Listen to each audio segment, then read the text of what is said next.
the Japanese survivor in Guam? Have you heard about that story? Yes, I did. Yeah. Tell that story. So, from my understanding, during World War II, there was a crash in Guam, and from a dogfight, and this Japanese pilot or guy who was in the plane went and hid in a cave up on a mountain in Guam, and he spent until like 2002 living in this cave, thinking that World War II was continuing, and he thought he had a better life living in a cave and living off of the jungle because Guam is like a hub for, I think, United or Delta, one of the major airlines. So all these planes are coming in and out every day, and he thinks it's World War II continuing. Wow. Yeah, and there's military bases and everything else in Guam. So was it really 2002?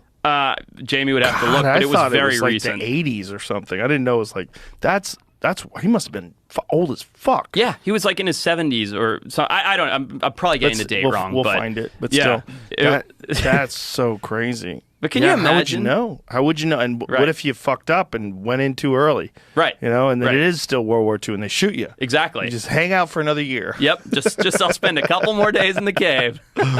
Oh my God. So what is There's two stories actually. We'll go with this one first. Is the one you were talking about. This one 97.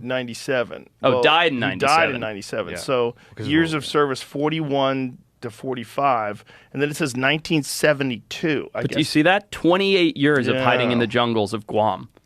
Yeah, I think that's what we're talking about there with 45. So they found him in 72. I just saw a story this morning, which it's not new. It apparently was in 2013. There was a man. A man took his two sons after Vietnam came, and they were hid in the woods for 40 years. Wow. Forced to live off rats and make loincloths out of tree bark. Man who spent 41 years living in the jungle after fleeing Vietnam War makes emotional return to his former home. 41 years. Look at the picture of him. Social skills, obviously, and he didn't know what a woman was. He said really? His father didn't tell him what a woman was. They saw 5 people their whole life and hid from him in the woods when they saw him. This is according to what I read earlier today. God. Do you think... Oh, my God. Like, would you... If you're put into his position, is it worth living like 85? That? His father was. Oh. Father 85. I just looked at that really quick. I'm like, God damn, he looks great. Maybe that's how we're supposed to live. Yeah, rat head was his favorite. Rat head. Dude, well, who doesn't like a good rat head? Why is his haircut so good? That's a good question. This is bullshit. I think this is after they found him and they took him back to take pictures and show. He was probably showing him what he was doing the whole time. They redressed him. This is horseshit. Look right here. Yeah, they redressed him. They redressed him in rags. That's what he looked like for the photos. That's what he looked like when they found him? That's a little better. Yeah, that looks like a guy living in the woods. Wow. Rat head.